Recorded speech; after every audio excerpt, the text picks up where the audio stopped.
আলিপুরদুয়ারে গ্রেপ্তার তৃণমূল নেতা তপেন কর।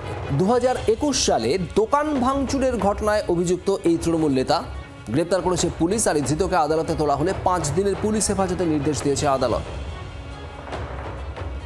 আলিপুরদুয়ারের এই তৃণমূল নেতা যে ছবি দেখছেন তপেন কর, তার বিরুদ্ধেই 2021 সালে দোকান ভাঙচুরের অভিযোগ রয়েছে।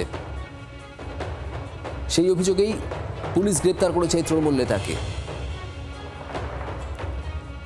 আদালতে 5 দিনের পুলিশ হেফাজতের নির্দেশ।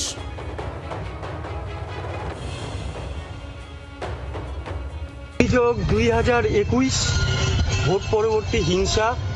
তৃণমূলের প্রভাবশালী নেতা তথা বর্তমানে তৃণমূল পঞ্চায়েত সমিতির সদস্য তপেন কর উর্ফ টপু গুন্ডা আমার দোকান ভাঙচুর করে, লুটপাট করে, এমনকি আমাকে প্রাণে মেরে ফেলার হুমকি দেয়। দোকানদারি করে খাওয়ার জন্য 2 লক্ষ টাকা কাটমানি চায়।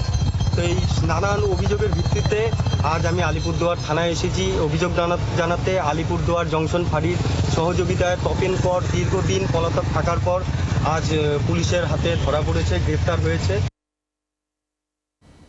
এটা পুরোপুরি রাজনৈতিক চক্রান্ত। দেখেন, কোনো মতেই আমরা মমতা বন্দ্যোপাধ্যায়ের সাথ ছাড়ব না, এটা তার খেসারত দিতে করছে। আমরা ভালো তৃণমূল হব, আমরা মমতা বন্দ্যোপাধ্যায়ের পাশে ছিলাম, আছি, থাকবো। 2021 সালে ভোট পরবর্তী হিংসার দোকান ভাঙচুরের ঘটনা, সেই ঘটনায় অভিযোগ দায়ের হয়। আর তারপরেই এই তৃণমূল নেতাকে গ্রেপ্তার করা হয়েছে। 5 দিনের পুলিশ হেফাজতে নির্দেশ দিয়েছে আদালত। যদিও গ্রেপ্তার হওয়া ধৃত এই তৃণমূল নেতার বক্তব্য, এটা রাজনীতির শিকার, রাজনৈতিক চক্রান্তের শিকার তিনি। যদিও যার দোকান ভাঙচুর করা হয়েছে তার বক্তব্য আপনাদের শোনাচ্ছিলাম, তিনি অভিযোগ দায়ের করেন। তপন দেব আমাদের প্রতিনিধি রয়েছেন। তপন, দোকান ভাঙচুর করা হয়েছিল 2021 সালে ভোট পরবর্তী যে হিংসার ঘটনা ঘটে, তারই ভিত্তিতে গ্রেপ্তার এই তৃণমূল নেতা। যদিও তিনি বলছেন যে এটা রাজনৈতিক চক্রান্ত। একদম, দেখো, এটাই তপেন করের বক্তব্য যে এটা রাজনৈতিক চক্রান্ত।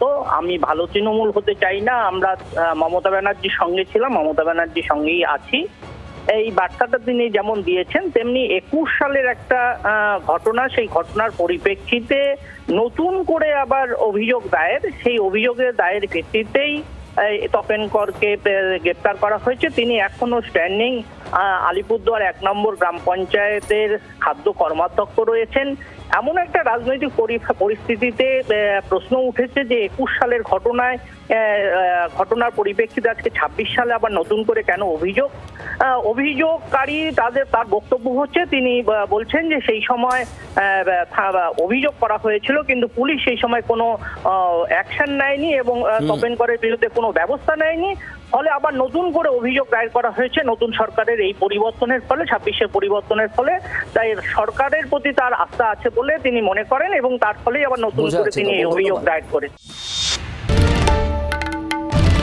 বাংলার আওয়াজ, বাঙালির আবেগ, জি 24 ঘন্টা।